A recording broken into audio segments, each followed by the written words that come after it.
E gostaria então de aproveitar e fazer uma meditação com vocês aqui na Palavra de Deus, justamente também no Apocalipse. E eu gostaria de pensar e refletir com vocês no capítulo 3, dos versos 14 e 15. Diz assim o texto: Ao anjo da igreja em Laodiceia escreva: Estas são as palavras do Amém, a testemunha fiel e verdadeira, o soberano da criação. Conheço as tuas obras, sei que você não é frio nem quente. Melhor seria que fosse frio ou quente, mas porque você é morno, nem frio nem quente, estarei vomitando-o da minha boca. Você diz: Eu sou rico, adquiri riquezas e não preciso de nada. Não reconhece, porém, que és miserável, digno de compaixão, pobre, cego e nu. Palavras do Senhor, amém. Eu fico pensando que, de forma análoga, esse texto nos fala de uma outra epidemia, gente. Um mal que tem feito muitas vítimas, uma epidemia que se caracteriza por uma apatia, um indiferentismo total com Deus.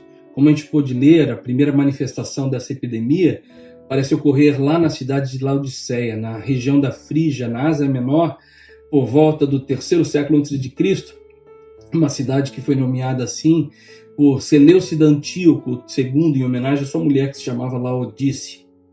Na Bíblia, a Laodiceia aparece no livro do Apocalipse. Encontramos esta mensagem de João ao anjo desta igreja. E claramente a pergunta que se põe para a gente hoje é: quais são esses sintomas que devemos considerar como um estado de risco para a nossa saúde espiritual, para a nossa vida com Deus? E o texto diz claramente que o ponto principal aqui é a mornidão e a total indiferença espiritual. Ou seja, deixa eu começar dizendo que, historicamente falando, nós temos informações de que a cidade de Laodiceia não tinha suprimento de água e que era servida através de um aqueduto que fazia com que as águas chegassem até a cidade já mornas. E é por isso que João escreve aqui nesse capítulo, dizendo que os laodicenses, os moradores da cidade, se assemelhavam muito à sua água, porque eles eram mornos. Isto é, assim como a água morna não servia para nada na época, nem para se refrescar no verão, nem para aquecê-los no inverno, os laodicenses viviam dessa forma. E Laodiceia é considerada totalmente desagradável ao Senhor nesse capítulo, justamente por causa dessa mornidão. Agora, lamentavelmente, o que nós temos vivido e temos visto nos dias de hoje é que Laodiceia, ou o estilo de Laodiceia, está presente no mundo, onde há uma grande maioria vivendo uma impassibilidade religiosa, uma superficialidade e um apateísmo pragmático, como a gente diz, que se caracteriza exatamente por essa indiferença total com relação a Deus. Um virar as costas, um desprezar, um indiferentismo que chega às raias da ignorância, de crer em coisas muito mais absurdas, porque é muito mais difícil você crer em algumas das balelas que o ateísmo propõe do que a existência de Deus. De qualquer forma, na filosofia, esse indiferentismo religioso foi pela primeira vez pensado e abordado por um filósofo chamado Immanuel Kant, numa obra chamada Crítica da Razão Pura. Mas o problema é que, depois do pensamento filosófico, na prática, esse mal se proliferou de uma forma tão violenta que atinge e afeta a grande maioria deste mundo. Pessoas que vivem sem crer em Deus, num ceticismo total. Agora, se por um lado é realmente muito triste saber isso, a gente já sabe que a mornidão é característica do mundo em que vivemos, sabe o que é terrível mais para Deus? É quando esta mornidão atinge o povo dele, a igreja de Cristo. Daí sim o texto vai dizer o que acontece. Deus sente uma ânsia, um enjoo, quando ele vê o povo de Deus, sente um asco tão grande que João diz a sentença do Senhor para aqueles que vivem dessa forma. E ele diz aí: porque não és frio nem quente. Oxalá fosse ou frio ou quente, ou de vez de um lado ou de vez do outro, mas por que és morno? Um pé lá e um pé aqui, vomitar-te-ei da minha boca, diz o Senhor. E deixa eu dizer algo sério para vocês também. Esta é a única vez em toda a palavra de Deus, a única vez na Bíblia em que o termo morno é usado. Esse terminologia morno, vem do grego emeu, de onde também se deriva a palavra moderna emético ou êmise. Êmise significa ânsia de vômito. E é isso que Deus sente quando Ele vê um crente vivendo de qualquer forma. É isso que Deus sente, esse asco ao ver pessoas que, ao invés de adorá-lo, cristãos que dizem ser amantes, seguidores do Senhor, servos de Deus, ao invés de adorá-lo com intensidade, paixão, reverência, fazem de qualquer forma. E é por isso também que quando se levanta aquele doutor da lei lá em Lucas capítulo 17, perguntando para Jesus o que é que ele deveria fazer para poder herdar a vida eterna, Jesus respondeu o quê? Se lembram do texto? Amarás o Senhor teu Deus de todo o teu coração, e de toda a tua alma, e de todas as tuas forças, e de todo o teu entendimento. Ou seja, não pode ser uma adoração meia boca.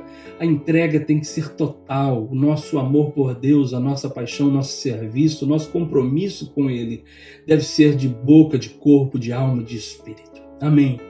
A segunda coisa que eu quero ainda aproveitar e compartilhar é que essa mornidão, lamentavelmente, provoca alguns sintomas seríssimos, sintomas de materialismo. E não é de hoje. A mornidão espiritual aqui nos Laodicenses gerava não apenas a indiferença para com Deus, mas uma obsessão enorme pelo materialismo, pelas coisas materiais, pelas posses. Ou seja, o apego à prosperidade, aos bens, fazia com que os crentes de Laodiceia vivessem nessa busca desesperada pelo ter. E olha só que interessante. Eu penso que isso se deveu ao fato da igreja de Laodiceia estar localizada num espaço próspero, num centro comercial muito forte, e aí as pessoas, inclusive os crentes, se achavam obrigados e tentados a buscar e a viver nessa riqueza. Mais ou menos igual acontece aqui na nossa área.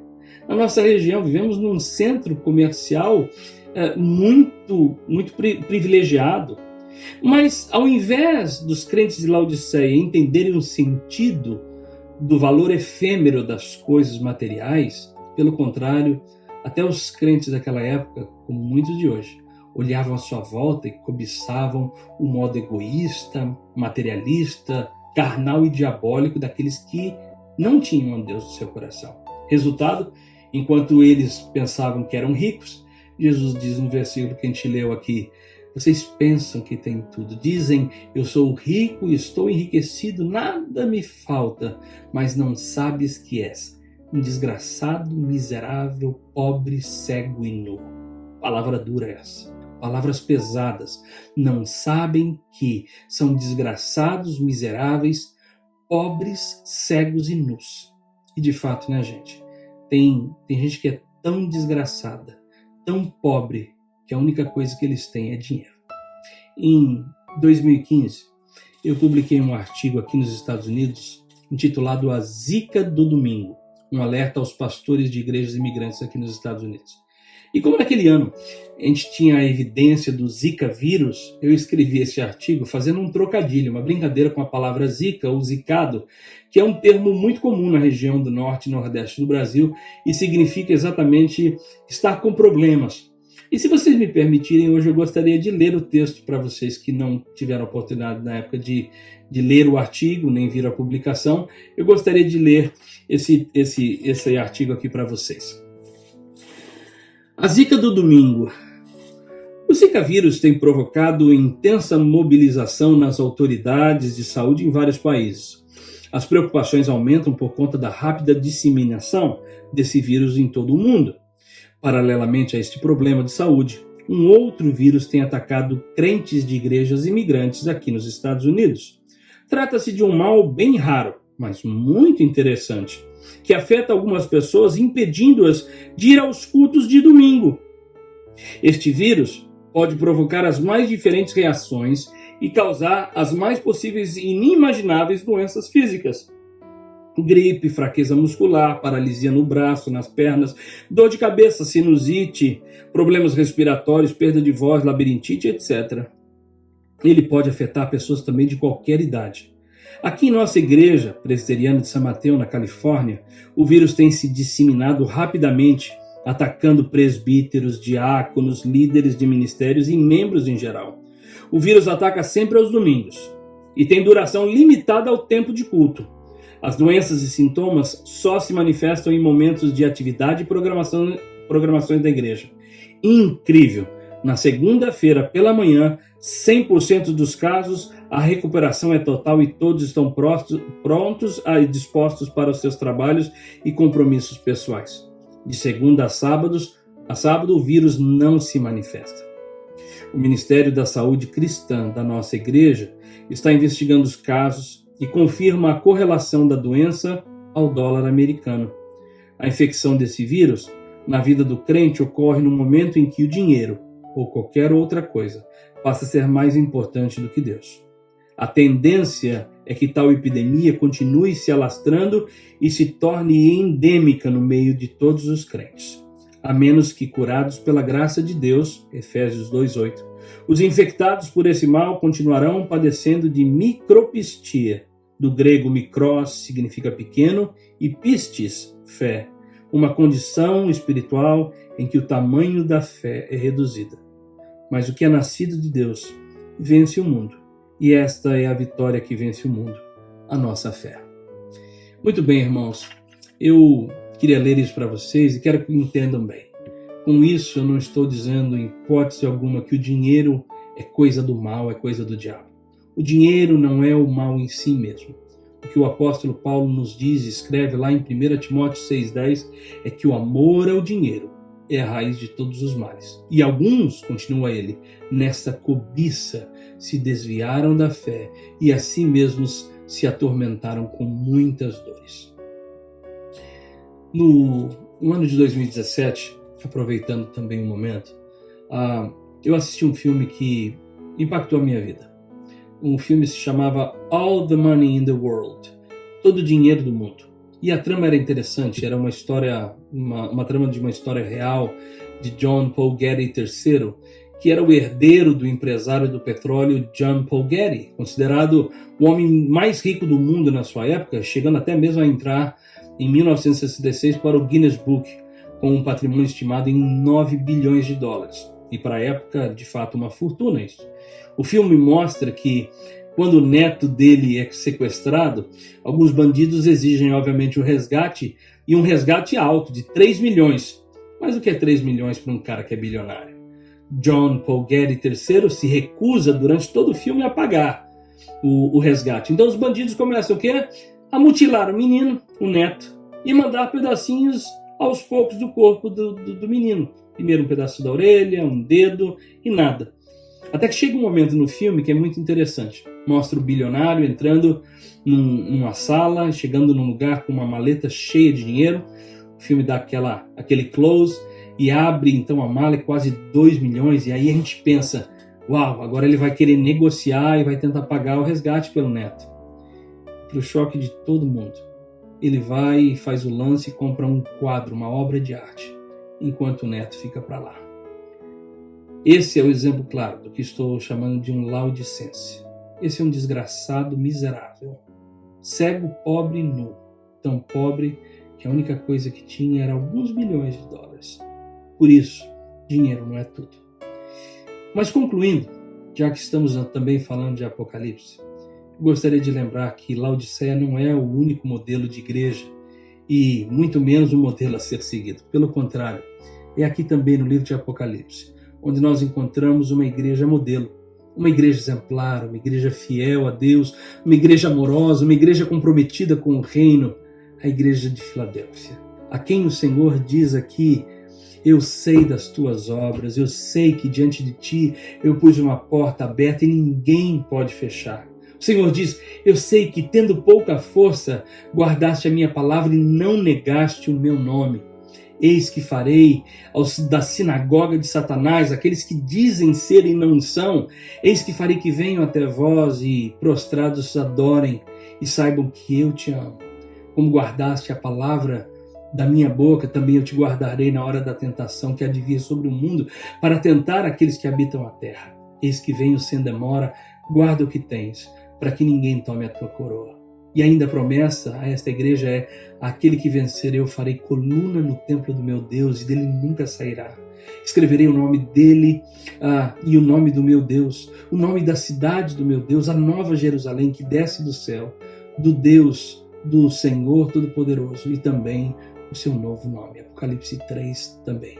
Irmãos, eu quero terminar aqui conclamando para que sejamos diferentes dos cristãos ou crentes de Laodiceia, que sejamos diferentes dos laodicenses, que sejamos como os crentes de Filadélfia, que a gente possa resistir fielmente às tentações e aos momentos de prova, que a gente possa resistir sem compactuar com o mal, sem nos deixar levar por falsas doutrinas e ensinamentos, sem permitir que o materialismo e a mornidão dominem o nosso coração, sem perder a fé e sem tirarmos os olhos daquele que de fato é o autor e consumador dela mesma. Sejamos nós, como os cristãos de Filadélfia, assumindo a postura de saber amar e perdoar uns aos outros. Uma igreja que, mesmo em meio às lutas, tribulações, aos momentos difíceis, tenha consciência da sua pequenez e limitação. Uma igreja que se percebe fraca em si mesma, assim somos, mas fortes em Deus. Que mesmo tendo pouca força, guarda a palavra do Senhor e não nega o seu nome. Amados, guardemos o que nós temos. Guardemos a palavra do Senhor para que ninguém tome a nossa coroa, pois o nosso Salvador vem e vem sem demora. Que Deus te abençoe. Amém.